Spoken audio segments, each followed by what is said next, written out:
dekat Big Food Festival dekat Batang Kali, Rawang. Alhamdulillah. Berayak. Macam mana berayak? Berayak. Okey. Bismillahirrahmanirrahim.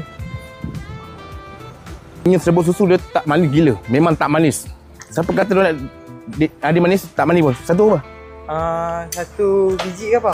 Sebiji apa? Sebiji RM1.6 kot.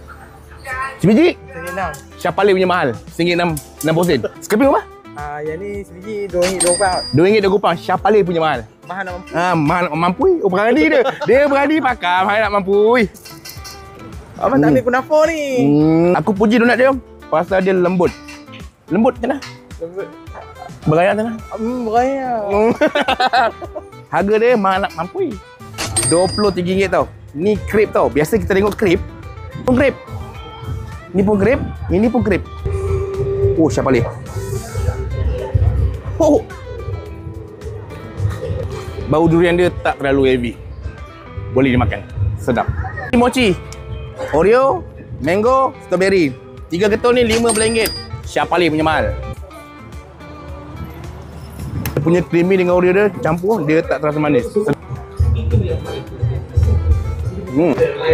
Ini baju mat. Mango dia tak terlalu kuat. Sedap mat. RM15 baloi, sedap. Hehe, boleh cakap sikit. Tafufa geng, original pisa keladi. Baru pertama kali aku dengar ni, Tafufa pisa keladi. RM7. Murah. Syapali murah.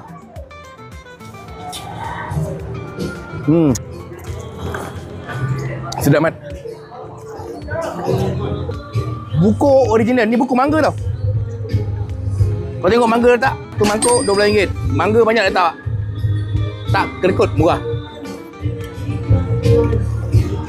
Syapali sedap. Oi. Dalam ni dia ada 80 vendor. Dia buka pukul 11 pagi sampai 12 malam. Dia ada per hari. Sekarang sampai hari Ahad. Datang. Oh, 80 vendor.